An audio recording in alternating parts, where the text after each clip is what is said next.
Thanks for the time. Hello. Hello. We will be kicking things off with Ezekiel Berganzi with Super Luchas. Hey, hello Rose, how are you? I'm doing good. How are you? Fine, thank you. Um, how it was this training camp? Because your last fight was last year, and now this 2020 is very particular. So, how was your preparation for this fight? Yeah, it's been a long training camp. Um, Prior to the corona pandemic, I made a gym out of my garage and just been like slowly using it here and there. And then when the pandemic hit, it really came into full use. And I've also traveled a little bit in order to, kind of enhance my training. So it's been a long time, but it's been a necessary process in order for me to be where I'm at right now. And this fight, got postponed. It was for I think UFC 249, Yeah. and then it got canceled for the pandemic, and now it's rescheduled. So that affect you in any way in your preparation, or it's normal? Um, it actually was the best thing that happened for me, just to get a reset. I was already ready for that fight, but I think having a little bit of extra time really made me realize a couple more things I need to realize, and I feel great now. And what will be different in this fight in your strategy against an opponent that you already faced? Like, which will be your game plan now? Which will be the main key that maybe you didn't have in the first fight against Jessica Andrade? Well, in the first fight, I didn't have I had some confidence, but it wasn't all the way real. And now I have much more genuine confidence, like real confidence based on my preparation, not just based on what I did before. And then, just technically speaking, I think we patched up some holes, but really, it's overall, it's the mentality and it comes from the preparation. And I think that's the biggest difference. And I'll be more myself, and it'll look more like my other fights where I was being myself, but kind of 2020 version of that, like a new and improved. And my last question is, um, can you talk us about how it was this mental process of getting defeat and then trying to rebuild yourself to get better and get the chance to face this opponent again and defeat it? Like, how it was this process of getting okay, if you were okay with the defeat, and then um, all this process, if you can talk us about that. Yeah, I had to kind of just stop thinking about fighting for a minute because I wasn't like super interested in it at the moment. And even though I did want to fight more often, there was just something that was missing in my life and in my personal life. And so, yeah, I went back to go see my family in Lithuania. I hadn't seen my grandmothers in like 6 years, and got to reconnect with all of them over there. I went back to see my old coach in Minnesota, Greg Nelson, and that was like a huge. Those were two huge things that I had been kind of putting off for a while, and then I just started to kind of I did some other things on the side, but really just getting back to enjoying life again, and not worrying so much about penny pinching and just looking for adventure more rather than like thinking about money so much and finances, like. So it was just a huge mentality shift, and then I went through the whole blaming game and pointing the finger everywhere else, and then I realized like, okay, I need to fix certain things myself, and that's kind of where it all started. And then from there, just everything else around me just started to fall into place, and here I am a few days out, ready to put on my best performance. Thank you very much, and good luck on Saturday. Thank you. And we will take our next set of questions from Mojang Lu with Hupu Sports. Hi. Hello. Hi, Rose. This is Hupu Sports from China. And we're happy to see you here. We know you have been through a lot of ups and downs outside the cage since UFC 237. And now we're excited to see you come back for the revenge. So which part was the most challenging for you to get over that loss? And what kind of mindset you're going to bring this time? I think the most challenging part was just finding that confidence in myself again. And, it had been missing for a while. And so it just kind of figuring out what it is that I needed in order to bring that back. And that's kind of the most important thing, is just my belief in myself.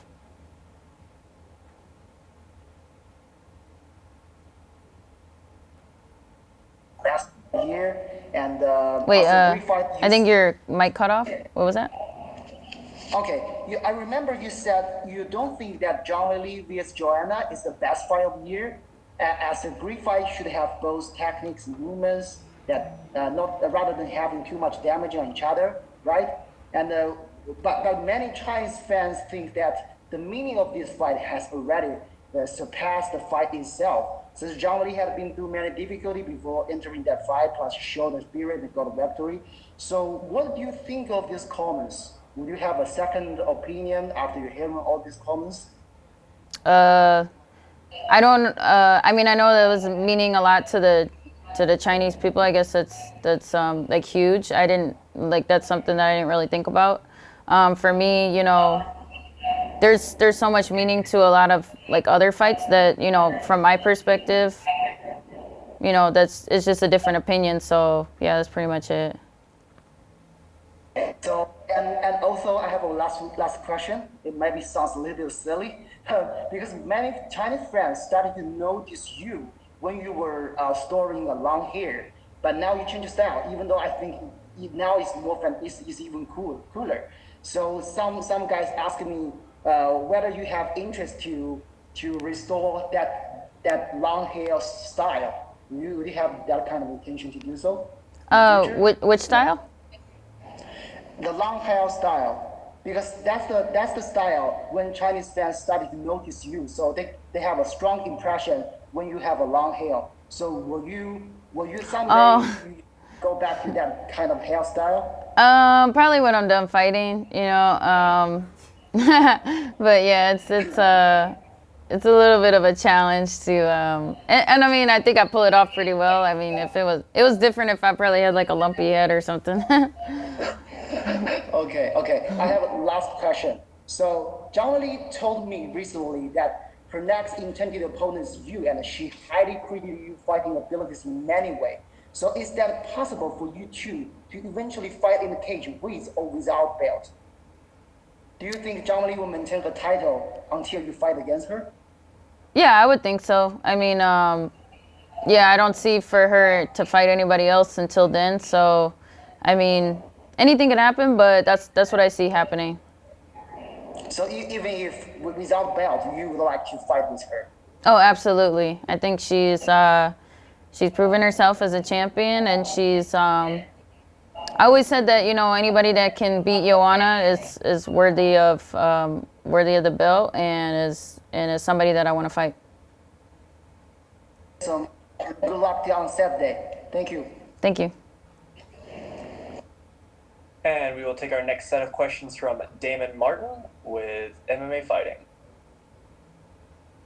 I saw in the latest episode of Embedded that Trevor Whitman talked about how Pat Barry has kind of turned into a bit of a head coach, especially for this fight because you guys were training so much at home. I know you've worked with Pat obviously for years, but that transition into him being more of a head coach, how is that, and how is that dynamic going to help you going into this fight?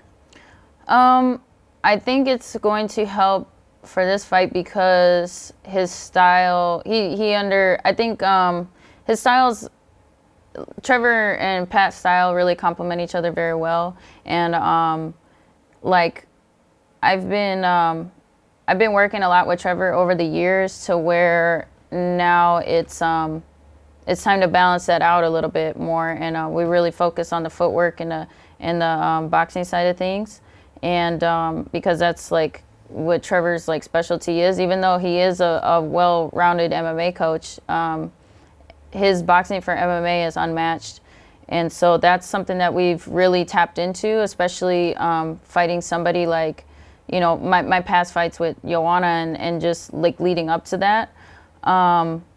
Because against a traditional, just regular kickboxer like she was, it was really like the footwork was something that she was having trouble with. Whereas somebody like Andrade, she's just a little bit different. She's more of a brawler, and she comes forward, and so the footwork in spots is going to help. But really, it's all about she doesn't mind missing punches in order to gain some ground, and so we're not going to give her that, and we're not going to give her that satisfaction. So I think more of a Pat Barry style you're gonna see that it's going to stifle that. I know your journey in martial arts has always been more about the martial arts than titles or certain fights and things like that. You've never been consumed by vengeance, at least in our conversations. But considering the way the last fight with Jessica went, you were winning, pretty handily, and then obviously the slam happened. Was this one you wanted back? Were you happy to get this rematch, or was it just a matter of this is the fight that was offered? It's a little bit of that, and then it's also like I'm okay with fighting anybody, but yeah, I mean, there is a level of excitement that comes with, like correcting all of my mistakes and seeing all the results of my training. When you were champion, I don't want to speak for you, but it's kind of like a love-hate relationship with that attention and kind of having the spotlight on you constantly. As I said, you've always kind of been about the passion of martial arts. I think everyone knows this fight is probably going to be a #1 contenders fight. Does that matter to you at this point? What is your relationship with the UFC title as a former champion, knowing that you could be right back in that position with a win here? I mean, it's a lot healthier now. I feel like, when you go lift weights and you pick up the bar, just see how heavy something is. That's kind of what my title reign was, and I know how to handle it a lot better now. But I'm also not. I'm not thinking past this fight. I'm focused on Jessica Andrade. I'm focused on controlling myself. Focused on showing up the best version that I could possibly be, and that's really all there is to it. And my last question, as I said, the last fight with Jessica was going your way originally. Is there a point of kind of putting a stamp on this performance, getting the finish, getting that kind of dominant performance? Because again, that's where it was headed the last time, and then the slam happened. Is there kind of do you want to feel like you need to put, or you want to put an exclamation point on this performance? I always want to put an exclamation point on all of my performances, but I'm fully prepared to go 15 minutes, 100% discipline and focus, and, just making sure that I'm making the right choices in those moments. And I always say that, I'm a natural born finisher. Like when I smell blood, I'm the best at that. So I don't need to force anything. I just need to be myself, stay disciplined for 15 minutes, and the finish will present itself within that. Thank you, Rose. And we will take the next set of questions from Nesta McGregor with BBC. Rose, greetings from the UK. Are you okay? Yeah. I just wanted to ask you, this fight happens in the middle of a global pandemic on an island. There are lots of people that won't know about being tested for coronavirus. So how many times have you been tested? How careful have you had to be? And what's that like on top of everything else in preparing for this fight? I think we've been tested, let's see, 1, 2, 3, like I want to say 4 times already. And I've been taking my own precautions, but I naturally just sort of social distance anyways in my regular life, because I'm just not about sitting in traffic or being in big crowds of people unless if I have to. But nothing too much has changed for me in my regular daily life, except for just not being able to go to my favorite restaurants. So yeah, I think the transition through all this has been a little bit tough as far as like anytime that I focus on what's going on in the outside world as opposed to my own reality. That's been a challenge sometimes, but I've ever since just like focusing on me and that's it, my life has been actually pretty awesome, and I'm like super like blessed. Yeah, absolutely. I don't know if you've seen the Bruce Lee film Enter the Dragon.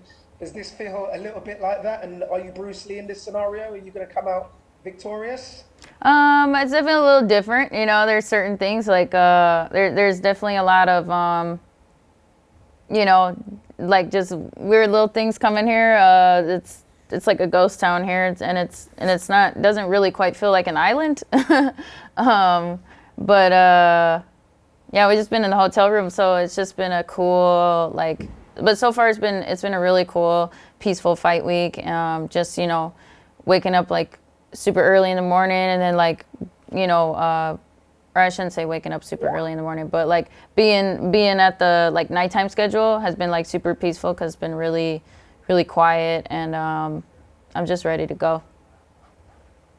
And the final question from me: we've obviously got coronavirus going on, but we've also got around the world protests for lots of different reasons, including the Black Lives Matter movement as well. You are, you know, a woman in a sport that was always mostly male-dominated. So how important is it for athletes, including yourself, to kind of make a stand against discrimination? And will you be doing anything to kind of show solidarity for any of the movements? For me, the most important movement, I feel, I mean, I support all of those causes. I support equality for everybody. For me, what I'm on a mission is, my mission is to become the world's greatest farmer. And that might sound silly, but that's what I'm using martial arts for. That's what I feel like I'm going to use my influence to really promote the sustainable farming and martial arts lifestyle. I think those two things can really save the planet, like in addition to bringing us all together. So to me, I support any movement that promotes that type of stuff, and that's what I'm all about. Okay, thank you very much. Good luck on Saturday night. Thank you. And we will take our next set of questions from Pranav Kunkaliankar with the MSL Group. Hello. How have you been spending time during the lockdown and the pandemic? Have you had a chance to focus on anything else apart from training to shape? Can you say that one more time? How have you been spending time during the lockdown and the pandemic? Oh. Fitness and the health tips you would like to give the people out there to stay in shape? Yeah, so basically when all of this, the quarantine and everything happened, I focused on, you know, getting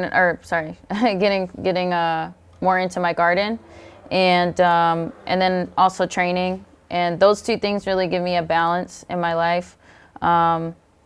You know, on the one hand, I focus on, you know, destroying my opponent, and on the other hand, I focus on growing something that I can eat and provide for, you know, me and my family. And so those two things really give me a balance. And as far as like just staying in shape, you know, always just doing what you can with what you got and where you're at. Like that's always the best thing you can do, is just, you know, shadow boxing is some of the best workouts that you can get. Also, like, I don't know if, you know, anybody's aware, but, you know, vitamin D is like super important. Getting out into the sun, getting some fresh air. Like, I understand that these are important for us, like, you know, while we're around each other and stuff, but it's also important to get that fresh air as well, and that sun. And zinc, ginseng, those are all things that are really good for you and can protect you.